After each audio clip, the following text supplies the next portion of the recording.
आदाब नाज़रीन, 4 बजे के स्पेशल प्रोग्राम में आप सभी का इस्तकबाल है। मैं हूं आपके साथ बुशरा खानम फहद और आज हम आपको एक रियल हीरो से मिलवाने जा रहे हैं।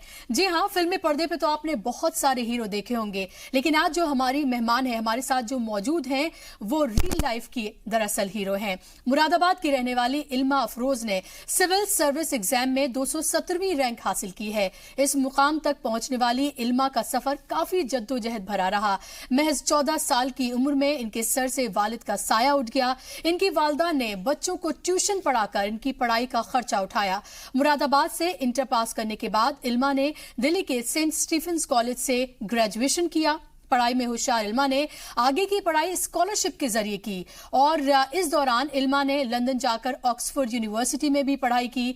इल्मा को Paris school of international Affairs exchange program के तहत फ्रांस जाने का भी मौका मिला। इन्होंने बिल क्लिंटन फाउंडेशन में इंटर्न और यूनाइटेड नेशंस वॉलंटरी प्रोग्राम के तहत इंडोनेशिया में भी काम किया। वालिद की मौत के बाद मिली परेशानी से जूझ रहे एक कुनबे की होनहार लाडली ने यह साबित कर दिया कि मेहनत और लगन के बूते हर मंजिल हासिल की जा सकती है।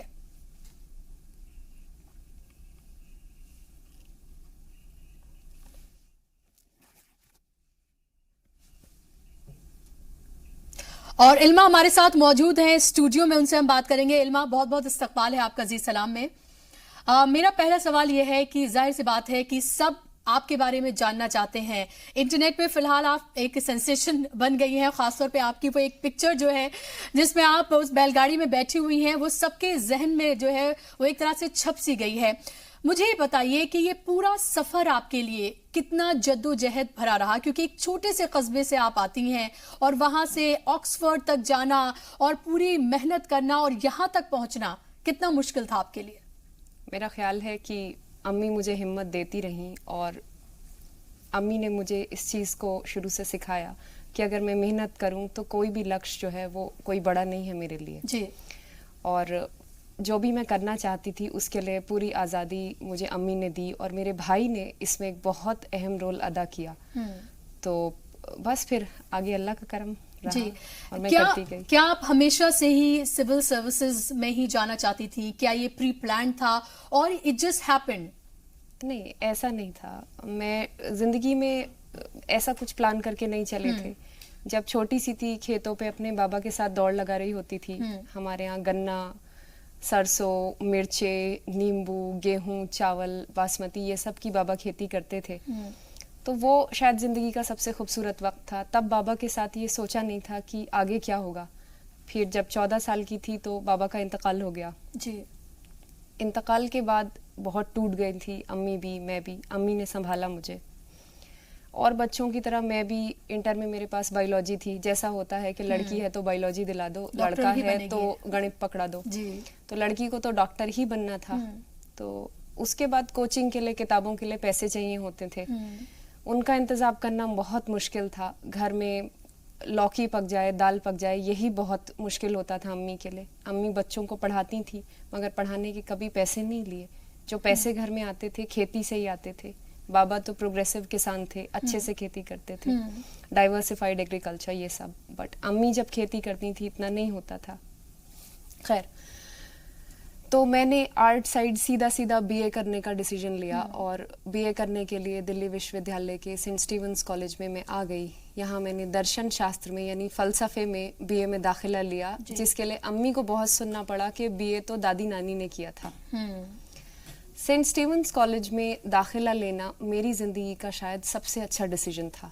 The college is a cherished rarity in this country. जहाँ तक सिविल सेवा का सवाल है वो बहुत बाद में, जब मैं न्यूयॉर्क में रह रही थी, 77 वाटर स्ट्रीट पे मेरा ऑफिस था, डाउनटाउन मैनहट्टन में मैं रहती थी, तब मुझे इस बात का एहसास हुआ। हर दिन आकर अपार्टमेंट का दरवाज़ा खोलती थी, खाली अपार्टमेंट, वहाँ मेरी ज़रूरत किसी को नहीं थी। और मुझे लगा कि जिस तरीके का मुझे तजर्बा हासिल हुआ अपनी पढ़ाई से, अपने काम के तजर्बे से, उसका सही इस्तेमाल मैं यहाँ हिंदुस्तान में कर सकती हूँ। और मैं देश वापस आ गई। बिल्कुल। इल्मा, अगर देखें तो बहुत रोजी सी शायद किसी को पिक्चर लगती हो कि आपने स्टीफन से ग्रेजुएशन किया, उसके बाद आप ऑक्सफोर्ड चली गई, वहां पर जाकर आपने पढ़ाई की, वहां आपने जॉब भी की, उसके बाद फिर आपने फैसला किया कि नहीं, मुझे अपने मुल्क वापस आना चाहिए और ये तमाम चीजें यहाँ पर आके मुझे करनी चाहिए। लेकिन जब कोई बाहर चला जाता है तो लगता है कि सब कुछ वहां पर ठीक है, सब मजे ही कर रहे होंगे, लेकिन वहां का भी अपना एक स्ट्रगल होता है। उस स्ट्रगल के बारे में क्या आप बताना चाहेंगे कि वहां पर जिंदगी आपके लिए कितनी मुश्किल थी? ये बहुत मुश्किल थी। जब पेरिस जा रही थी तो उस दिन एक्सचेंज रेट अचानक से बढ़ गया था यूरो का। मैं और मेरे भाई को तजर्बा नहीं था, हम एयरपोर्ट से करेंसी चेंज कराने लगे तो सिर्फ 234 यूरो लेकर मैं पेरिस गई थी। और RER जो ट्रेन होती है पेरिस की, उससे वॉक करके आ रही थी सीते यूनिवर्सिटी तक। 2 दिन में स्कॉलरशिप तो पहुंची नहीं, यहाँ हिंदुस्तान से ट्रांसफर नहीं हो सकी। तो फिर मैंने वहाँ पे एक UN ऑफिशियल थी, उनके बच्चों के ऑपेयर के तौर पे काम किया। ऑपेयर यानी बच्चों को तहजीब और तमीज सिखाना, उन्हें थोड़ा पढ़ाना। तो पेरिस में मैंने काम किया। उसके बाद जब मैं ऑक्सफोर्ड यूनिवर्सिटी में एडमिशन लिया तो वहाँ पे एक जॉब मैंने की। जॉब तो मेरी थी, थोड़ा लिखने पढ़ने का काम दिया था एक प्रोफेसर ने मुझे, बट वहाँ मैंने बर्तन धोए उनके घर के, झाड़ू पोछा किया, ये भी मैंने किया। हद ये है कि जब सुकून तलाशने की कोशिश करती थी मैं पेरिस में, तो मैंने मस्जिद के टॉयलेट भी साफ किए हैं, सिर्फ इसलिए कि वहाँ कहीं मुझे सुकून की तलाश थी। तो ये भी मैंने किया है। मैं हर वो काम किया जो जायज़ था, जो मेरी मेहनत का था, और वो मैं करती थी। और इसके लिए मुझे बहुत फख्र है कि मैंने ज़िंदगी में जो किया अपनी मेहनत से किया। इतनी हिम्मत फिर कहाँ से आई आपके अंदर? ये बताइए, इतना सब कुछ सहन करने के बाद ये भी सोच पाना कि जो हिंदुस्तान का सबसे मुश्किल एग्जाम होता है जी, मैं उसके लिए तैयारी करूंगी, मैं उस एग्जाम को पास करूंगी और मैं हिंदुस्तान वापस जाऊंगी।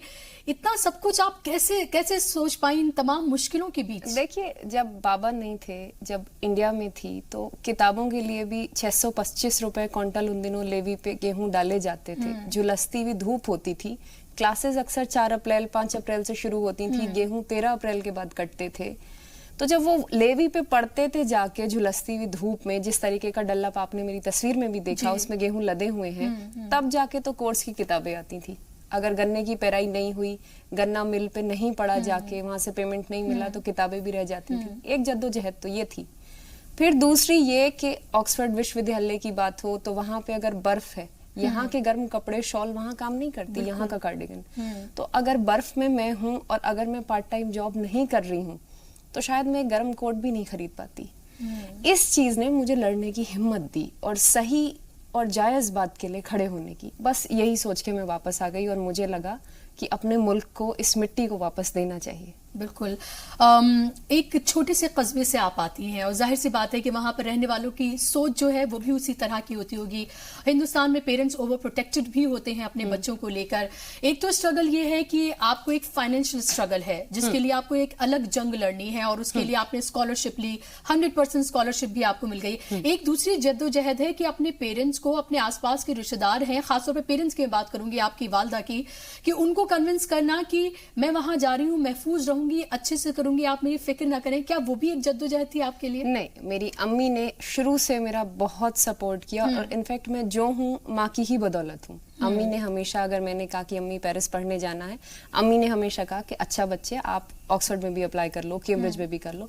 अम्मी ने हमेशा हौसला बढ़ाया। मेरे भाई मेरे साथ खड़े रहे, छोटा है मुझसे, लेकिन जिस तरीके से उसने मेरा हौसला बढ़ाया, आज वो मुझसे बड़ा हो चुका है। बिल्कुल बिल्कुल। उसने कभी अपने लिए दिल्ली यूनिवर्सिटी के किरोड़ीमल कॉलेज से संस्कृत ऑनर्स पढ़ा। उसने कभी एक जीन्स नहीं ली अपने लिए ताकि उसकी बहन के कुछ पैसे बच जाएं तो उसकी बहन कोई अच्छा पेन ले ले या अपनी पढ़ाई अच्छे से कर सके।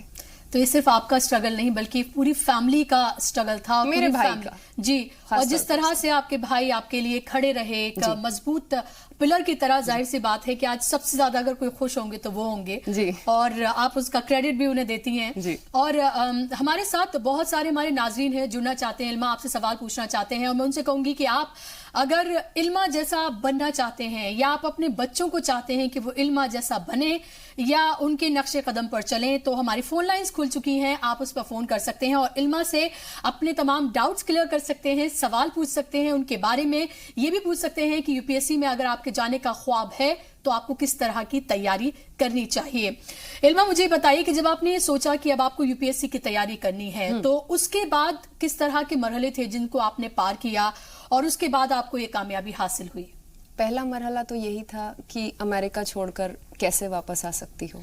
तो जो आसपास के लोग थे उन्होंने कहा कि अमेरिका छोड़कर ना आओ, ये नहीं हो सकता, दिस इज नॉट पॉसिबल। मैं घर आ भी गई तो अम्मी और भाई के अलावा कोई खुश नहीं था। हर दिन मुझसे यही सवाल किया गया कि वापस कब जाना है, छुट्टी कब खत्म हो रही है, you're going to be a fool if you don't accept a job in one of those MNCs। अगर आप किसी मल्टीनेशनल कंपनी में जॉब नहीं करते, यूएन में कोई पैकेज नहीं लेते, तो you're being foolish। बिल्कुल। तो एक जद्दोजहद तो ये थी। दूसरा ये कि लौंडिया है, क्या कर लेगी, लड़की है क्या कर लेगी, ये कलेक्ट्री है, मतलब इतना बड़ा नाम है इसका, कलेक्ट्री है, एसपी गिरी है, इस लौंडिया को घर में बिठाओ, इससे बर्तन साफ कराओ, इससे घर का काम कराओ। जहां तक मेरी पढ़ाई लिखाई का सवाल था कि पढ़ी लिखी हूं मैं लंदन से या पेरिस से, उसके लिए हमेशा यही कहा गया कि कुछ ना है, कोई पढ़ाई वढ़ाई ना है, ऐसे कोई घर में काम करने चला गया तो चला गया, कुछ पढ़ाई ना हुई। मतलब ये लोकल हमारी मुरादाबादी जबान है जी, उसमें उस डायलेक्ट में आपसे बोला जाता था, which is quite crude। बिल्कुल बिल्कुल, एकदम रूड, एकदम सीधे आपके मुंह पे कह देना कि जो भी उनको लगता है, ये सोचे बिना कि सामने वाले को क्या फील होगा, ये तो मुमकिन ही नहीं है जी। अब जबकि आपने 217वीं रैंक हासिल की है, अब आप एक आईपीएस ऑफिसर बनने जा रही हैं जी, तो क्या अब गांव वालों का रवैया बदल गया है? क्या वो इस तरह से कहते हैं हमें तो पहले से पता था इल्मा कुछ ना कुछ अच्छा जरूर करेगी? देखिए, सब ऐसे नहीं थे। हाँ, कुछ लोग थे ये, बल्कि बाय एंड लार्ज गांव के ऐसे लोग भी थे। जब भी मैं छुट्टी में ब्रेक में लौट के आती थी, ज्यादातर लोगों की आंखें चमक जाती थी, उनकी आंखों में एक उम्मीद होती थी। इनफैक्ट मैंने इंटरव्यू बोर्ड से भी यही कहा, यूपीएससी में जब मेरा इंटरव्यू हुआ जी। मैंने कहा उन लोगों की आंखों में उम्मीद नजर आती है कि शायद अपनी विलायत की पढ़ाई से उनकी जिंदगी में मैं कोई बदलाव ला सकूं। हाँ, जो लोग सख्त खिलाफ थे मेरी पढ़ाई लिखाई के या मेरे बाहर जाने के या आजादी के, आज वो अपनी बेटियों को लेके मेरे पास आते हैं कि भाई इन्हें अपने जैसा बना दो, बिल्कुल किताबें और बता। पूर्वी हमारे साथ जुड़ गई हैं, कॉलर, वो आपसे कुछ जानना चाहते हैं। पूर्वी बताइए, क्या कहना चाहती हैं आप?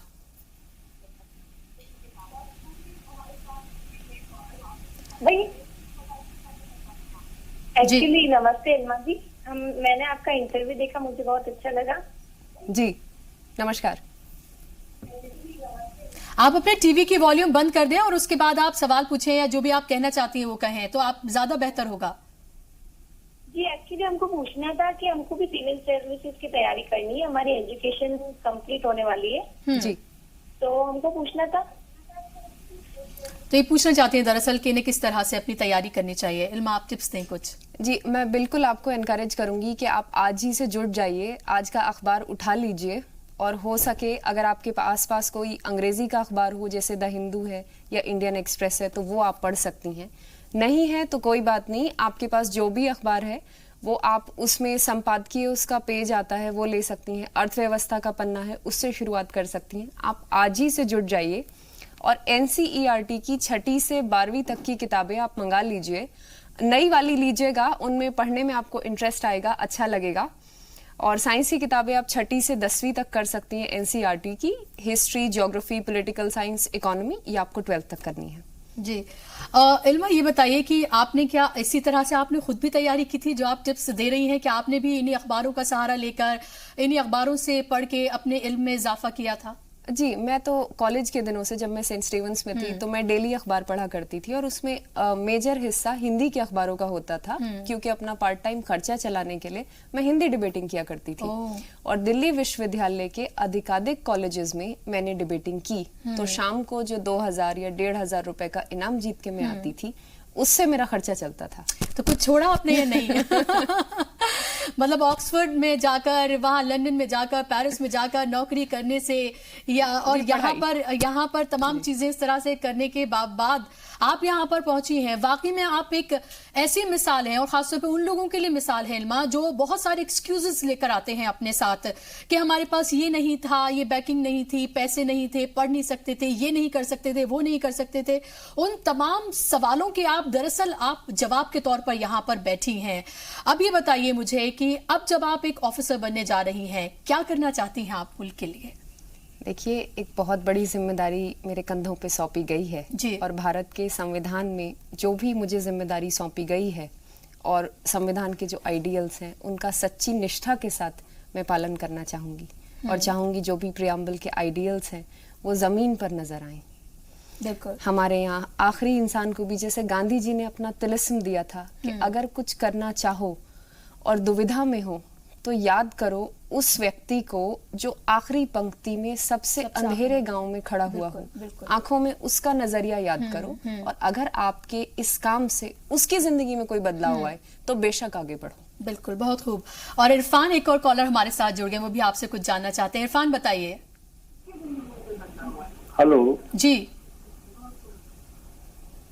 हेलो जी, मैं आपको सुन पा रही हूँ, बताइए आप इल्मा से क्या जानना चाहते हैं। इल्मा जी को सबसे पहले तो मैं मुबारकबाद देना चाहता हूँ थैंक यू कि उन्होंने यहाँ तक पहुँची, क्योंकि मैं भी मुरादाबाद के रहने वाला हूँ, मुरादाबाद से पढ़ा हूँ और इल्मा जी को बहुत ज्यादा मुबारकबाद इस चीज की, तो वो हमारे वतन को रिप्रेजेंट कर रही हैं और उम्मीद करते हैं कि आगे भी वो आगे बढ़े। और बहरहाल मेरा सवाल ये था कि इन तमाम चीजों के लिए इंक्रीज किसने किया, आपको बढ़ावा किसने दिया, ये सारी पूरी गाइडलाइन किसने दी, तो आप इसका जवाब दीजिए। जी बिल्कुल। इल्मा, मेरे भाई ने, मेरे छोटे भाई ने मुझे बहुत एनकरेज किया। खासतौर पे मैं सोच भी रही थी कि शायद इंडियन फॉरेन सर्विस को नंबर 2 पे रख लूँ IAS के बाद, बट मेरे भाई ने मुझे एनकरेज किया कि सब कुछ मुमकिन है और हम लोग अगर मेहनत करेंगे तो ये बिल्कुल हो जाएगा, तो भाई को इसका श्रेय दूंगी। जी, तो क्या यूनिफॉर्म पहनने का ख्वाब है जी।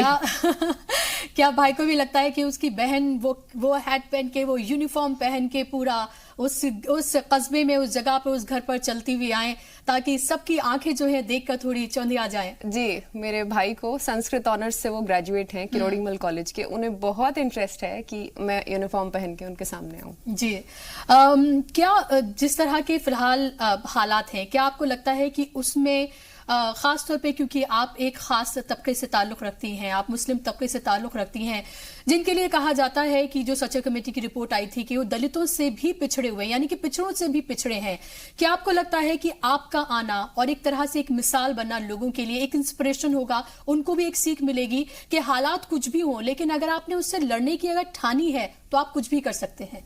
यही तो इस खूबसूरत से मुल्क की मेरे ख्याल से दुनिया में ऐसा कौन सा मुल्क होगा जहां एक बेटी कस्बे में रहकर भी बिना पिता के, हमारी सोसाइटी को तो पेट्रियार्कल सोसाइटी कहा जाता है, उसके बावजूद उसे सिविल सेवा करने का अवसर मिले, तो ये वतन बहुत ही खूबसूरत है। इनफैक्ट जब मेरा रिजल्ट आया तो मेरे मुंह से सबसे पहला जो लफ्ज निकला वो था जय हिंद, और अम्मी ने मुझसे कहा कि तुझे मैंने इस मुल्क को दे दिया।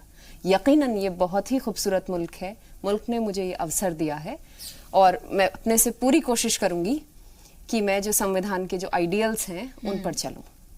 और बेहद खूबसूरत आपने बात कही है और शायद आज के इस वक्त में इसकी बेहद बेहद जरूरत है, जो इल्मा आपने ये खूबसूरत अल्फाज कहे हैं।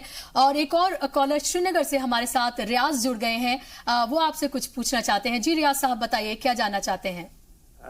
एक्चुअली मैं अपने बच्चे को केएस करवाना चाहता था। जी जी, कोचिंग भी की, वो भी खत्म हो गई, 1 साल से कर रहा था, मगर उसकी इंटरेस्ट लगता है बहुत कम हो गई, अब जो पहले थी शिद्दत वो नहीं रही। कुछ मशवरा लेना चाहता हूँ। I am also confused regarding him. Merit holder है, इंटेलिजेंट है, इसीलिए मैंने कोशिश की थी उसको इसमें लाने की। अनफॉर्चुनेटली वो उतनी इंटरेस्ट नहीं ले रहा अब इस स्टेज पर। कहता है मैं पढ़ पढ़ के थक गया हूँ। क्या कोई ऐसा रास्ता हो जिससे मैं उसको आहिस्ता आहिस्ता फिर से इस रास्ते पर लगाऊं?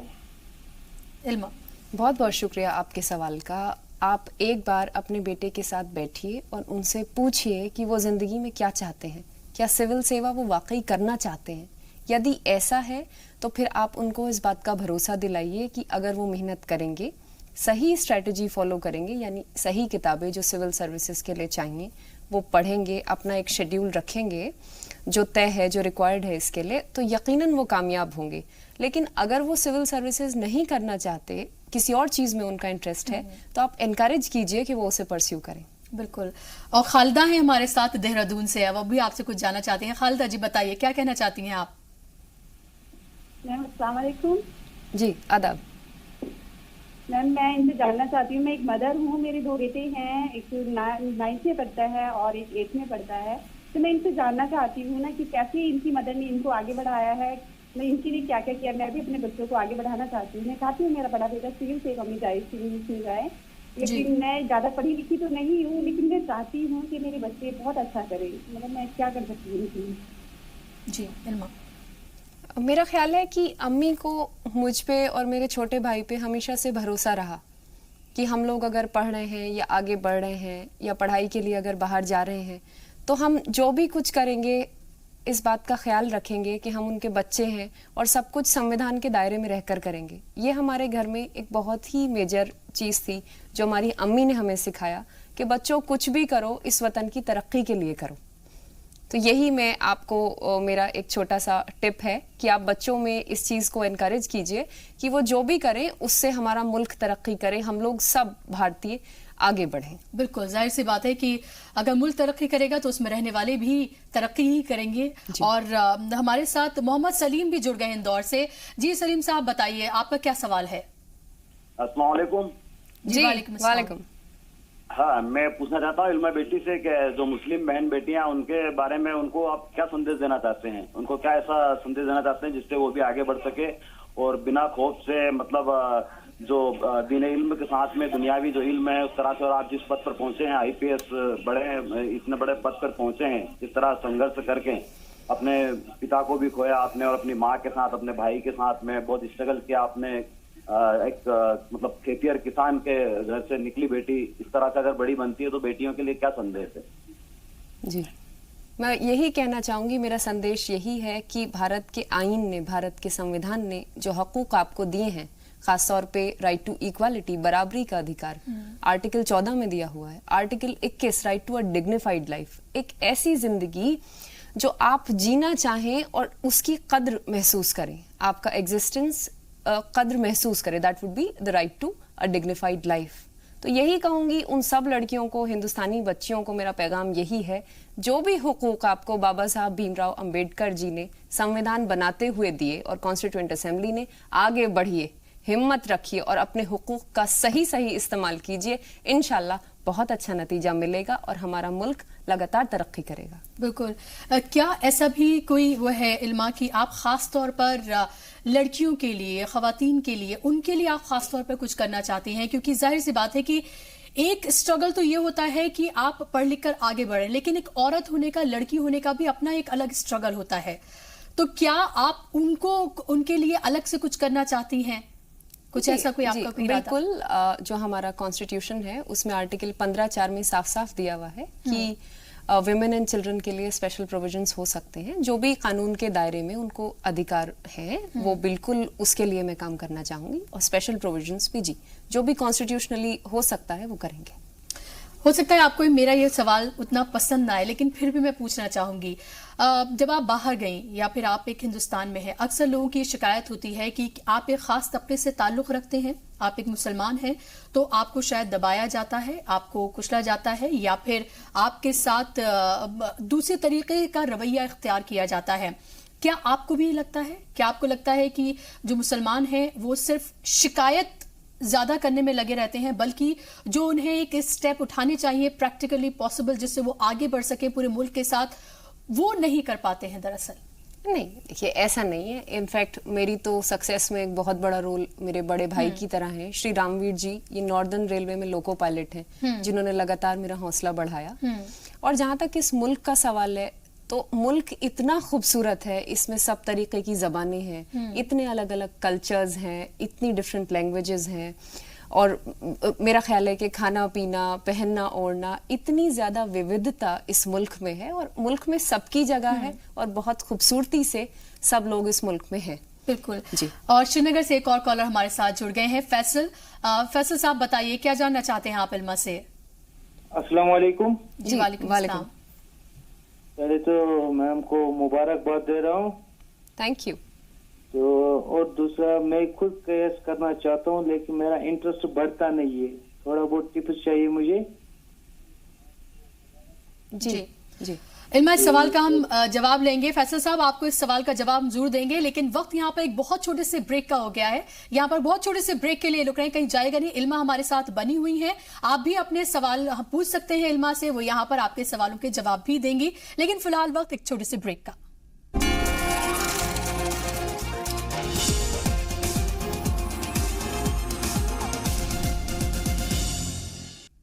ब्रेक के बाद एक बार फिर से आप सभी का इस्तकबाल है और आज हमारे साथ मौजूद है इल्मा अफरोज और लगातार आप उनसे सवाल पूछ रहे हैं और हम भी उनसे सवाल पूछ रहे हैं कि आखिर ये जद्दोजहद भरा जो उनका पूरा सफर था, ये कामयाबी उन्होंने किस तरह से हासिल की है। और एक सवाल जो पूछा गया था, अफरोज साहब ने पूछा था, माफ कीजिएगा, फिरोज साहब ने पूछा था, उसका जवाब दीजिए कि उनका भी इंटरेस्ट था लेकिन अभी उन्हें इतना इंटरेस्ट नहीं आ पा रहा है। इल्मा, तो क्या किया जाए?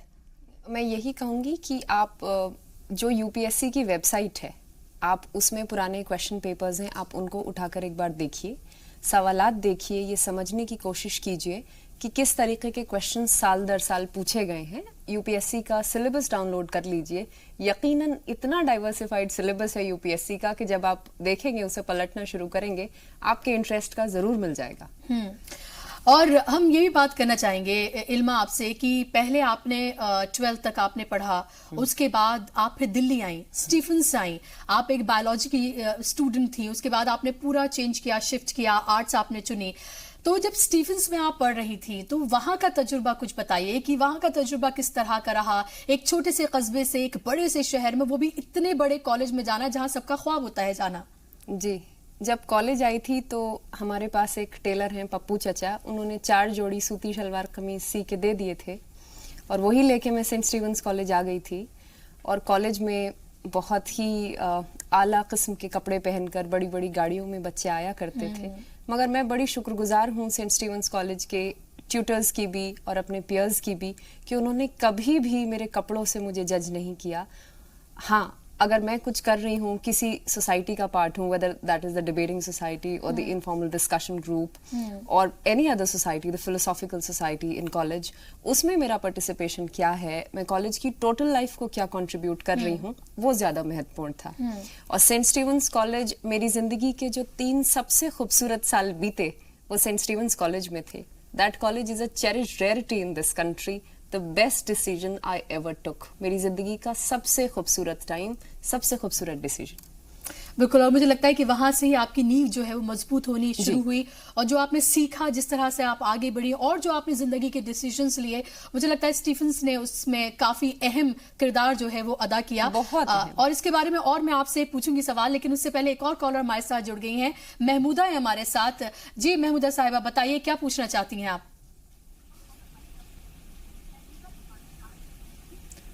आप मुझे सुन पा रही हैं महमूदा साहिबा? पहले तो मैं इल्मा को जी सलाम करती हूँ और उसके जज्बे का। जी वालेकुम जी जी हाँ, सुन पा रही हूँ मैं आपको। जी हेलो, मैं सुन पा रही हूँ आपको। मैं सलाम करती हूँ इसकी हिम्मत और जज्बे का। जी वालेकुम। जी, और क्या कहना चाहेंगी आगे? कोई सवाल आपका इल्मा से?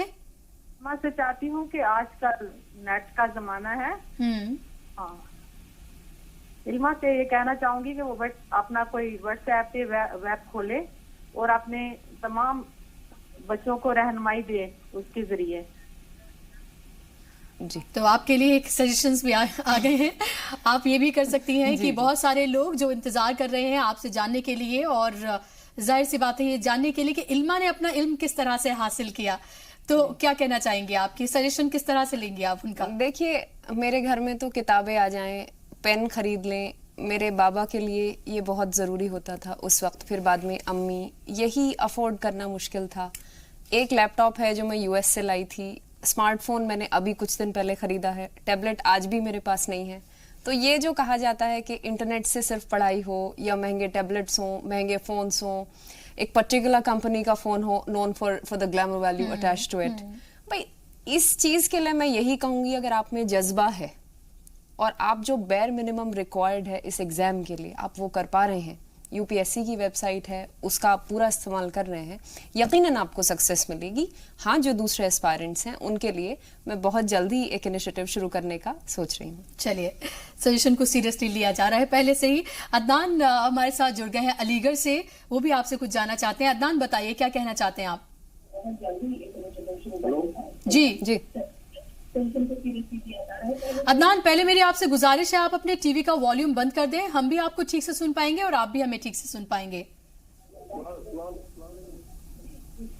सबसे पहले तो मैं इल्मा मैडम को सलाम करना चाहता हूँ। जी वालेकुम सलाम।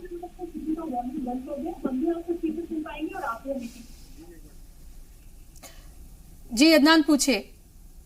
मैडम को सलाम करना चाहता हूँ और इनसे एक मैसेज चाहता हूँ, जो मुस्लिम बहनें हैं हमारी, जो राजनीति की वजह से उसके लिए एक मैसेज चाहता हूँ, जो बहनें हमारी पढ़ नहीं पाती है, उन लोगों को क्या करना चाहिए।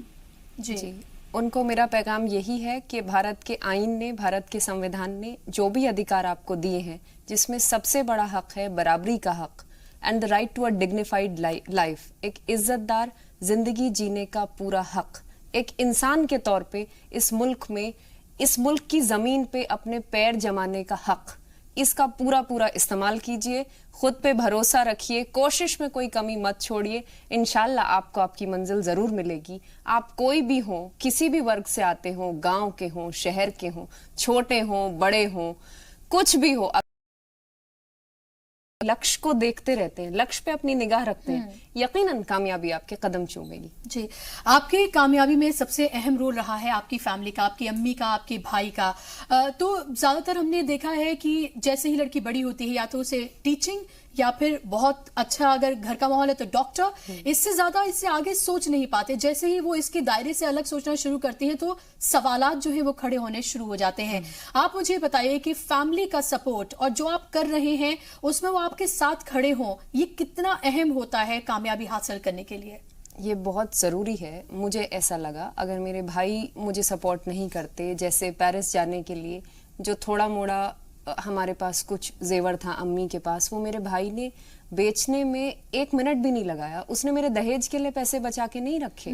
मेरे भाई ने कहा कि नहीं, जो है बहन के लिए है।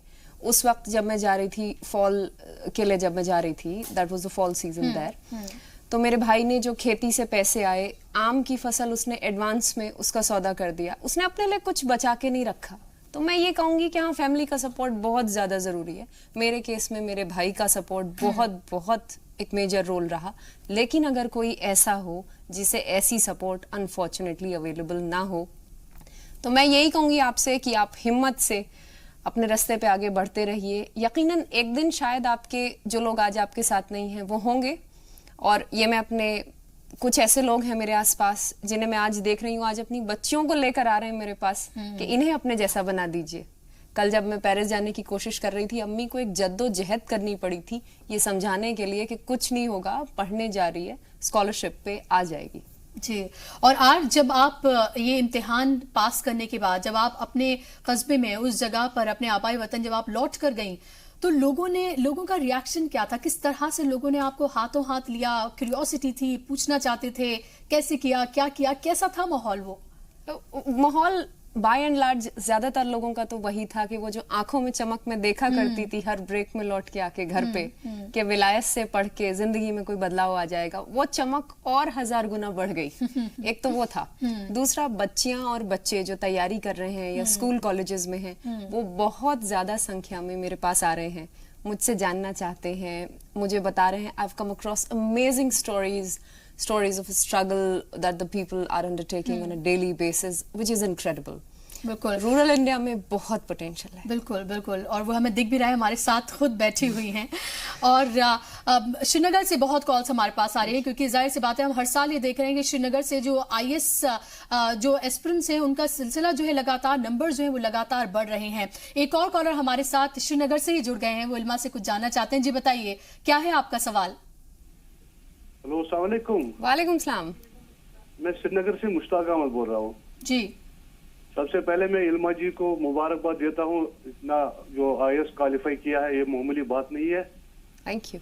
अच्छा, दूसरी बात, ये मेरी बेटी है यहाँ पे, इसको थोड़ा सा, वो कल नीट का एग्जाम था, उसमें इसको थोड़े मार्क्स कम शायद मिले हैं, तो उसके लिए कुछ नसीहत उसके लिए आप देना चाहती है, वो आप दीजिए। जी, तो आप पुराने जो क्वेश्चन पेपर हैं नीट के इम्तिहान के, आप अपनी बिटिया से कहिए कि पुराने प्रश्न पत्र सॉल्व करें, और जो सोर्स जो बुक है, जो रेफरेंस की किताब होती है, फिजिक्स की हो, चाहे केमिस्ट्री की हो, चाहे बायोलॉजी की हो, वो साथ में रख के क्वेश्चंस को सॉल्व करें, बहुत अच्छा नतीजा आएगा। जी। और एक रिटायर्ड आईएएस ऑफिसर हमारे साथ जुड़ गए हैं जयपुर से, आईआर खान, वो कुछ आपसे कहना चाहते हैं। जी बताइए खान साहब। हेलो जी। हेलो जी बताइए, क्या कहना चाहते हैं आप? मेरी गुजारिश आपसे ये है कि आप टीवी का अपना वॉल्यूम जो है वो बंद कर दें और उसके बाद अपना सवाल पूछें। मैं इनको सबसे पहले तो मुबारकबाद देता हूँ। बहुत बहुत शुक्रिया। आईपीएस में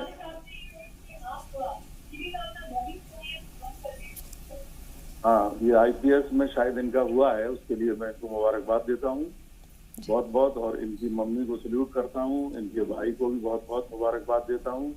और इनको मैं तो यही 14 साल हो गए मुझे रिटायर हुए। जी। मैं अभी भी राजस्थान सरकार में आईएएस आरएएस के बच्चों को कुछ लेक्चर वगैरह देता हूँ। मैं जी ऑनरेरी सीनियर फेलो हूँ यहाँ officers training college Rajasthan government में। जी। राजस्थान पब्लिक सर्विस कमीशन में भी मैं सीनियर कंसल्टेंट हूँ, सीक्रेट कंसल्टेंट। तो मुझे बहुत खुशी हुई, बेहद खुश हूँ। बेटा आपने बहुत अच्छा, बहुत बड़ा मुस्लिम और एक कस्बे से आते हुए, और इतने जो आपने ऑक्सफोर्ड और क्या कहते हैं अमेरिका के और स्टीफन के जो सब बातें बताई, वो सचमुच इस गांव से निकल करके, इस कस्बे से निकल करके उन बुलंदियों पर जो हिंदुस्तान और दुनिया की मायानाज इंस्टीट्यूशन से वहां तक पहुंची थी, ये एक्सपीरियंस ही तुम्हारा काफी है। मैं तुम्हें दो ही बातें कहना चाहूंगा इन बच्चों को भी, जिनको आईएएस वालों को मैं लेक्चर देता हूँ, उनको एक बात ये कहता हूँ, there is no shortcut to hard labour and there is no shortcut to integrity. ये दो चीजें मेरी आप याद रखना कभी, और जयपुर राजस्थान आए तो आप AR खान मेरा नाम है, AR खान, राजस्थान कैडर में था मैं। कभी आए तो इधर मिलिएगा, या ये नंबर इनसे ले लीजिएगा, ये मोबाइल नंबर तो मैंने रिसीव किया है। बिल्कुल बिल्कुल, बहुत शुक्रिया आपके कीमती वक्त का और तमाम नसीहतों का, बहुत शुक्रिया। एक और हमारे साथ कॉलर जुड़ गई हैं, जरीना साहिबा। जी बताइए, क्या जानना चाहती हैं आप मुझे सुन पा रही हैं जरीना? हम देख रहे हैं आपको, बहुत हमको खुशी हो रही है, बहुत कामयाबी आप करेंगे।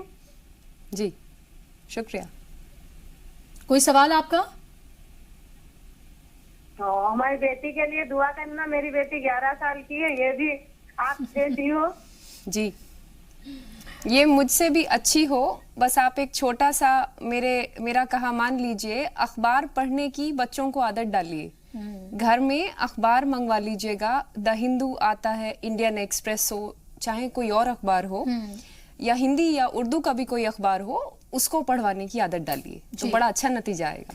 इरमा, मुझे ये बताइए कि स्टीफन्स के बारे में तो हमने जान लिया कि कैसे आप सूती कपड़े की कमीज शलवार पहनकर आप एक ऐसे कॉलेज में आई जहां पर बहुत फैंसी ड्रेसेस पहनकर, या मैं कहूं कि बहुत अच्छे घरों से, रिच घरानों से जो है लड़कियां वहां पर पहुंचते हैं, बच्चे वहां पर पहुंचते हैं। लेकिन उसके बाद वहां से आपने कैसे डिसाइड किया कि अब आपको ऑक्सफोर्ड जाना है, और वो अपॉर्चुनिटी आपको किस तरह से मिली? पहले तो मैं पेरिस गई थी। मेरा selection Saint Stevens college has an exchange programme with Sciences Po Paris, तो उनका एक्सचेंज है Paris school of international affairs के लिए। तो उसके लिए मेरा चयन हुआ था, और वो स्कॉलरशिप उसके लिए होती है। जहाँ तक सेंट स्टीवंस कॉलेज का सवाल है, बहुत बहुत मैं शुक्रगुजार हूँ फिलॉसफी डिपार्टमेंट की। मेरा ख्याल है कि हिंदुस्तान का ही नहीं, दुनिया का सबसे अच्छा डिपार्टमेंट है वो फिलॉसफी का, जहाँ के ट्यूटर्स ने मुझ में हिम्मत भरी कि मैं जो करना चाहूँ वो मुमकिन है। अगर ऑक्सफोर्ड यूनिवर्सिटी में अप्लाई करने के लिए मेरे पास क्रेडिट कार्ड नहीं था, उस वक्त 50 पाउंड उसकी फीस होती थी एप्लीकेशन की, तो एक प्रोफेसर ने अपना कार्ड ऑफर किया कि बेटे आप इससे पेमेंट कर लीजिए।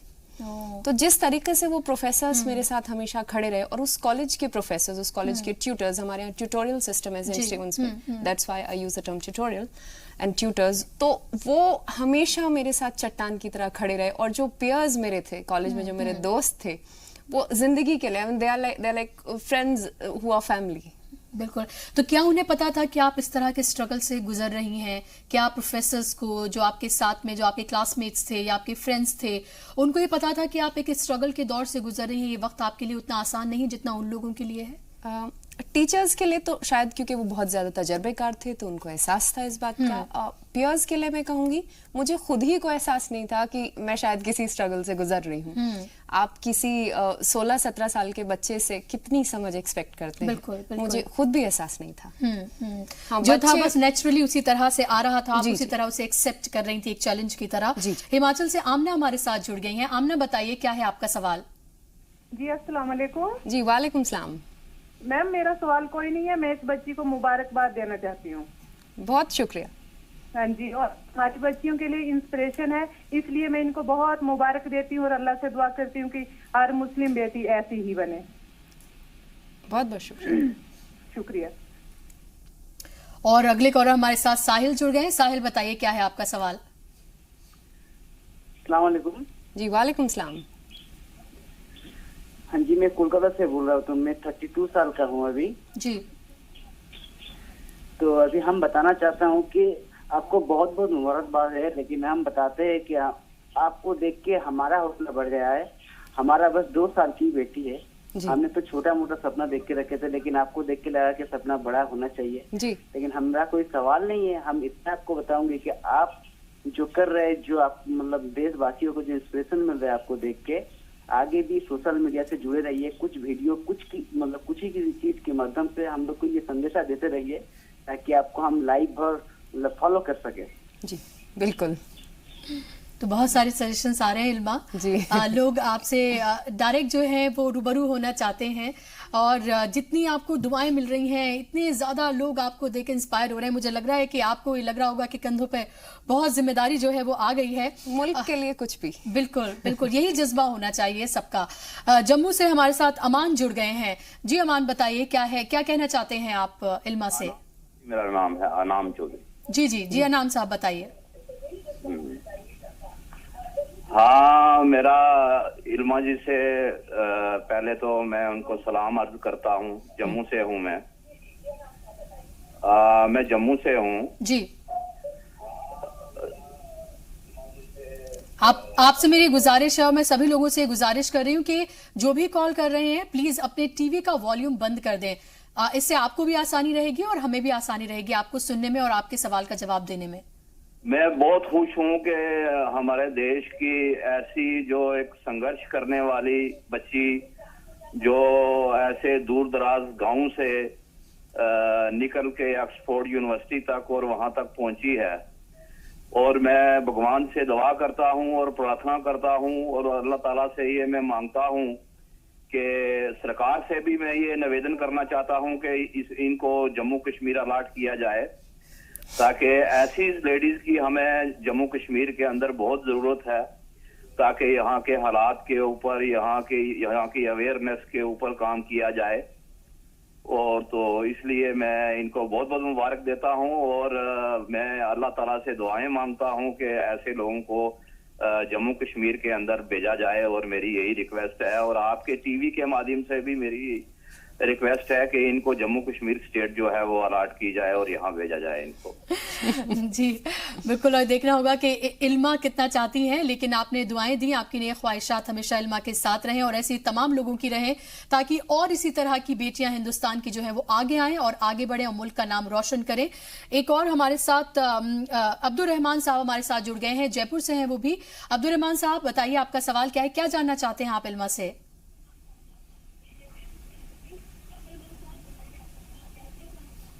मैं ये जानना चाहता हूँ कि सबसे पहले तो मैं इल्मा को मुबारकबाद देना चाहता हूँ कि उसने मुस्लिम होते हुए इस मुकाम तक पहुंची। और मैं ये जानना चाहता हूँ कि मैं एक जयपुर से बोल रहा हूँ, उसके पास में एक छोटे से कस्बे का हूँ। मेरे भी एक बच्ची है, वो एमकॉम कर चुकी है। उसका हौसला कैसे बुलंद हो, उसको कैसे पढ़ाया जाए। एक बच्चा भी है जो बीएससी फाइनल में है, उनको कैसे पढ़ाया जाए, कैसे करें, ये क्या कॉन्टेक्ट हो आपके जैसा बन पाए। जी बिल्कुल इल्मा, मैं चाहूंगी वो मुझसे भी बहुत बेहतर बने। आप उनमें ये जज्बा पैदा कीजिए कि उनका जो भी कोई एक्शन हो जिंदगी में, वो कुछ भी करें, वो इस मुल्क की तरक्की के लिए हो। ये बहुत ही खूबसूरत मुल्क है जहां सबको अपॉर्चुनिटी है, सबको मौका है आगे बढ़ने का। दूसरा ये कि आप उनको लगातार अखबार पढ़ने की, पत्र पत्रिकाएं पढ़ने की आदत डालिए, तो इससे उनका नॉलेज बेस बढ़ेगा। और वो जो कुछ करें लिख कर पढ़ें, ये भी एक अच्छा टिप है। और हो सके तो लाइब्रेरी का इस्तेमाल करें। बिल्कुल, जो आपके पास चीजें मौजूद हैं, आप अगर आप उनका भी इस्तेमाल करेंगे स्मार्टली और पढ़ेंगे अगर आप, तो जाहिर सी बात है कामयाबी आपको जरूर हासिल होगी। कटिहार से एक और कॉलर हमारे साथ जुड़ गए हैं। जी बताइए, अपना नाम बताइए और बताइए कि क्या जानना चाहते हैं आप इल्मा से। हेलो जी हेलो जी, हम आपको सुन पा रहे हैं, बताइए। नूर आलम बोल रहे हैं कटिहार से। जी बताइए। इल्मा से हम ये उसको यूपीएस बनने पर उसको बधाई देना चाहते हैं, मुबारकबाद देना चाहते हैं। शुक्रिया। जी सवाल पूछें अपना आप।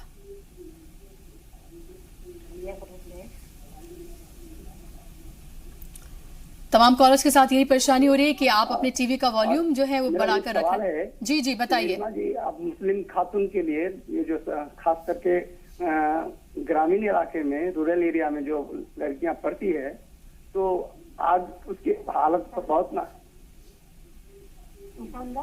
जी चलिए एक और हम सवाल ले लेते हैं। दिल्ली से एक और कॉलर हमारे साथ जुड़ गए हैं। जी अपना नाम बताइए, बताइए कि क्या जानना चाहते हैं आप इल्मा से। Khan, retirement police officer. जी दिल्ली पुलिस ऑफिसर। जी जी जी बताएं अब्दुल साहब, क्या जानना चाहते हैं आप। मैं बस मुबारकबाद देना चाहता हूँ, बहुत खुशी की बात है। जी जी बहुत शुक्रिया। तो बहुत सारी ढेर सारी मुबारकबाद आपको अलग अलग जगहों से मिल रही हैं। मैं ये भी चाहूंगी इल्मा की, बहुत सारे लोग आपसे जानना चाहते हैं कि हम क्या कर सकते हैं खुद एज अ स्टूडेंट, और बहुत सारे वालिदैन आपको जो है वो कॉल कर रहे हो, ये जानना चाहते हैं कि वो अगर अपने बच्चों को आपकी तरह बनाना चाहते हैं या यूपीएससी में अगर भेजना चाहते हैं तो क्या कर सकते हैं। कुछ आपके पास कोई 5 टिप्स कुछ इस तरह की जो आप उन्हें देना चाहती हो। जी पहली टिप तो यही है कि अगर हो सके तो उनके पढ़ने के लिए किसी सुकून की जगह का इंतज़ाम कीजिए। उन्हें ऐसी जगह मुहैया कराइए जहां वो सुकून से पढ़ सकें, लिख सकें। दूसरा, उन्हें एनकरेज कीजिए कापी पेन पे लिख के पढ़ने की आदत डालने का, क्योंकि जो आपने एक बार देखा, आंखों के सामने से गुजरा, वो हम भूल जाते हैं। लेकिन अगर आप लिख कर देखेंगे तो उससे बड़ा अच्छा असर आएगा। तीसरा ये कि लड़के लड़की में फ़र्क ना कीजिएगा। अगर लड़की भी आगे बढ़ना चाहती है तो उसको भी उतना ही मौका दीजिए जितना आप अपने बेटों को देते हैं। चौथा ये कि जब बच्चे आगे बढ़ने की कोशिश कर रहे हों, कई बार ऐसा भी होता है कि घबरा जाएं या फेलियर हो, या कोई आपके आसपास ऐसा कोई शख्स हो जो कहे कि ये नहीं कर पाएंगे। आप अपने बच्चे पर भरोसा रखिए, उनको एनकरेज कीजिए। और आखिरी टिप ये है कि मेरी अम्मी ने मुझे सोशल गैदरिंग्स से बहुत दूर रखा। अगर कभी ऐसा है कि मेरे टेस्ट के साथ क्लैश है और किसी वेडिंग का फंक्शन है या कोई किसी का बर्थडे है, तो हमेशा अम्मी ने कहा कि आप अपना जो टेस्ट है उसे प्रेफरेंस दीजिए। तो ये आपको आइडिया बच्चों में बचपन से ही इनकलकेट करना होगा that get your preferences right, decide what is it that you want to choose. तो ये मैं चाहूंगी, सभी माओं से भी मैं चाहूंगी कि प्लीज आप अपने बच्चों को चूज करना सिखाइए, क्या है जो वो जिंदगी में करना चाहते हैं। फंक्शंस और वेडिंग्स और पार्टीज ये सब तो होते रहेंगे, बिल्कुल ताउम्र होती रहेंगी जी, लेकिन आपको प्रायोरिटाइज करना होगा चीजों को। ये सोचना होगा कि इस वक्त में हमारे बच्चे के लिए और खुद बच्चे को भी कि उसके लिए इस वक्त में क्या सबसे अहमियत रखता है और उसी पर वो फोकस करें। बहुत बहुत शुक्रिया इल्मा आपका स्टूडियो में आने के लिए, अपना कीमती वक्त देने के लिए, और हमारे नाजरीन को और हमें इंस्पायर्ड करने के लिए बहुत बहुत शुक्रिया। आपने बुलाया, इसका बहुत शुक्रिया।